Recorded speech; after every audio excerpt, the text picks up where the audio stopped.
예루살렘을 치러왔던 이방 나라들 중에 남은 자가 해마다 올라와서 그 왕 만군의 여호와께 경배하며 초막절을 지킬 것이라. 새벽 이슬 같은 생명의 기도자 여러분, 척박한 현실 가운데 성전을 재건하는 일과 더불어 그 안에 담겨져 있는 하나님의 나라의 영광의 도래를 꿈꾸는 스가랴의 말씀을 통하여 주님의 나라를 기다리는 우리 시대 안에도 동일한 비전의 기다림과 기도의 영광이 늘 새롭기를 소망합니다. 오늘 우리가 읽어갈 하나님의 말씀은 스가랴 14장 12절에서 21절까지의 말씀으로서 비교적으로한 내용들이 담겨져 있는 그 말씀 앞에 마지막에 하나님의 심판을 통하여 곧 고난받는 종을 통하여 이루어져가는 하나님의 구원의 완성, 그 남은 자들을 유다와 예루살렘 그리고 예루살렘을 치러 올라왔던 대적들까지도 그 남은 자들 그 열국을 다 초막절에 순례 축제에 만나는 영광의 비전이 여기 있습니다. 그래서 어쩌면 이 말씀은 요한복음 7장을 읽어가면서 같이 이해해야만 되는 종말의 사건을 내다보고 있는 내용이 담겨져 있고, 우리가 어제도 말씀을 나눴던 것처럼 그것은 예수님의 초림과 예수님의 재림을 내다보는 먼 미래에 하나님이 이 땅에 어떻게 강림하실지, 하나님의 나라가 어떻게 펼쳐질지에 대한 광대한 전망을 지금 내다보며 천국 비전으로 하나님의 말씀을 전하고 있습니다. 이방인들이 짓밟아서 포로로 끌려갔던 상처도 채아물기 전에 예루살렘에 돌아온 하나님의 백성들이 스스로 절망하고 내분과 불신앙으로 무너져갈 뿐 아니라 주변 국가의 대적과 회방으로 인하여 사면초가에 빠진 현실을 학계에 이어서 스가랴가 다시 여호수아에게 새 옷을 입히고 스룹바벨로 하여금 작은 나라의 일이 어디 있느냐고 멸시하는 자들을 부끄럽게 하도록 청량줄을 굳게 잡아 성전 재건에 박차를 가할 것을 내다보는 그 상황 속에 이 성전을 다시 짓는 의미가 뭔지 거대한 역사의 전망을 하고 있습니다.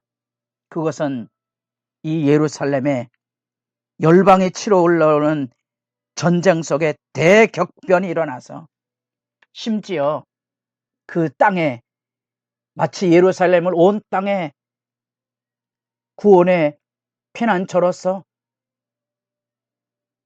불러세우시는 영광의 장면뿐 아니라 여기 열방이 치러 올라올 때 하나님께서 그들을 다 물리쳐서서 그 죄악의 세력들, 대적의 세력들을 연병으로 다 썩어나가되 그들의 짐승에게까지 하나님의 심판이 쏟아짐으로써 이제 유다가 예루살렘의 해방전쟁에 위대한 승리를 열어가게 되고, 그로 인하여서 대적들을 척결할 뿐 아니라 온전한 전리품을 챙기는 풍요로 이루어지는 그 실제 역사가 여기 들려지고 있는 겁니다. 이것이 하나님의 열심이고 이것이 하나님의 구원의 역사인 거지요. 왜냐하면 놀라운 반전이 있습니다. 그것은 예루살렘을 치러왔던 이방 나라들 중에 남은 자들, 예루살렘과 유다와 요셉 지파로 대표되는 에브라임과 북이스라엘 나라들이 연단을 받아서 그 남은 자들이 하나님의 백성이 될 뿐 아니라 심지어 예루살렘에 침략자로 왔던 열방 이방 나라들 중에도 하나님의 재앙이 쏟아지지만 그 남은 자들이 해마다 만군의 여호와를 경배하기 위해서 초막절에 순례의 날을 찾아오게 될 것이라는 거지요. 그래서 이것은 요한복음 7장에 그 배에서 생수의 강이 흐르는 초막절의 구원 역사의 시각을 우리에게 들려줄 뿐 아니라 전통적으로 유대인들의 제사 속에 초막절에는 열방을 대표해서 70개의 송아지를 가지고 하나님 앞에 제사를 드립니다. 만국기죠, 만국기. 창세기 11장에 나타나는 열방을 대표하는 그 민족을 70개로 유대인들은 파악을 하고 있습니다. 그 열방이 다 돌아와서 초막절에 하나 되는 그런 구원 역사의 비전이 여기 담겨져 있는 거지요. 그날에는 놀랍게도 말 방울에까지 여호와께 성결이라. 여호와께 성결은 제사장이 쓰는 이 관패에 쓰여진 그런 하나님 앞에 구별된 삶의 영광의 표입니다.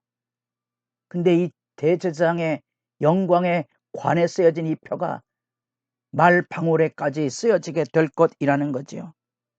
이런 것들이 하나님의 나라가 이 땅에 완전히 이루어지는 종말론적인 성결을 의미하기도 하고, 그 전에 열왕기하 23장에 보면 이런 말을 가지고 우상숭배에 제사했던 역사적인 배경 앞에 다시는 그런 수치스러운 일, 우상숭배에 무너지지 않는 영원한 하나님의 성결에 대한 비전을 열어주고, 이제 솥과 제단의 주발이 다 하나 되어서 그것이 다 여호와의 성물이 될 것이라는 거지요. 원래 솥은 노스로 되어 있고 제단의 주발은 금으로 되어 있습니다. 정결의 차이가 그 안에도 있습니다. 그런데 이제는 그것이 정결의 차이가 구비에 없는 완전한 성결이 이루어지는 만인 제사장 시대에 영역이 열려질 것을 지금 열어 보이고 있는 겁니다. 그래서 이제는 모든 영역의 성소, 거룩한 장소가 되게 하시는 하나님의 역사가 있어서 거기에는 다시 가나안 사람이 있지 아니할 것이라. 이스라엘 역사에 진멸된 족속으로서의 가나안뿐 아니라 스가랴 시대에 만연했던 상인들, 곧 상인들이라는 표현을 가지고는 가나안 이 족속이 저울을 속이고 양떼를 팔아먹는 일을 자행했던 거짓 상인들이지요. 욕망의 세대를 표현하는 가나안인, 흔히 말하고는 악한 장사꾼들이지요. 다시는 그곳에 있지 아니할 것이라. 우리가 내다보고 있는 하나님 구원 역사에 하나님의 나라의 거룩한 성소, 다시는 이와 같은 부패와 인간이 가지고 있는 욕망과 타락이 없는 성결한 나라의 비전이 생생히 그려지고 있습니다.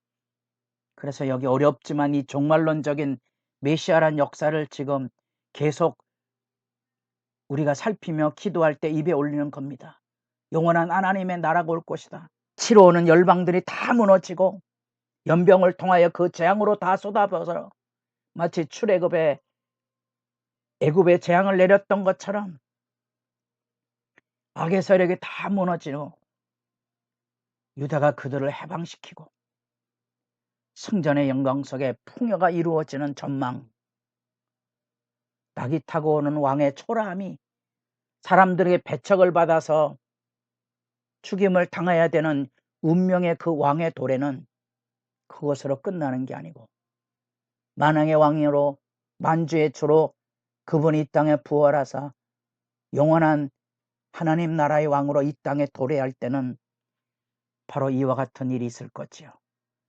악과 악인들과 그 더러움을 다 척결하여 심판하여 내쫓을 뿐 아니라 이제 모든 것에 성소가 이루어져 말방울에까지 모든 솥이 제단의 주발과 같이 거룩한 제사의 모든 영역이 이루어질 뿐 아니라 놀랍고도 놀랍도록 이제 이 예루살렘을 치러왔던 이방 나라들 중에 해마다 초막적 출제를 벌여 마치 이스라엘 백성들이 추수를 거두는 것처럼 영원한 하나님 나라의 추수가 이루어질 때에는 유다나 북이스라엘의 에브라임 족속이나 대적으로 치러왔던 열방들조차도 그 남은 자들 중에 불러 연단하여서 온전한 믿음의 회복을 이루어 하나님의 백성으로 삼는, 그래서 그들이 하나님의 이름을 부르고 13장 9절에 나는 말하기를 이는 내 백성이라 할 것이요 그들은 말하기를 여호와는 내 하나님이시라. 하나님의 구원의 역사와 영광이 이처럼 펼쳐질 것에 대한 생생한 스가랴의 전망. 우리에게도 꿈이 있습니까? 하나님의 나라가 이 땅에 돌아오는 영광의 꿈을 가지고 현실에 무릎 꿇지 말고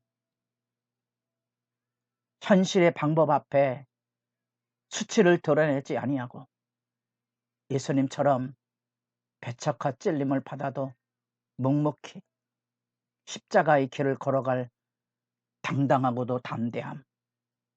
마치 자주 비유했던 것처럼 부모가 자녀를 길러가라면 온갖 수치와 모욕도 개의치 않고 짊어지고 가야 하는 것처럼 여러분도 예수 심장을 가지고 세상을 품고 가는 믿음의 비전이 아름다운 주의 백성들로 온전하기를 바랍니다.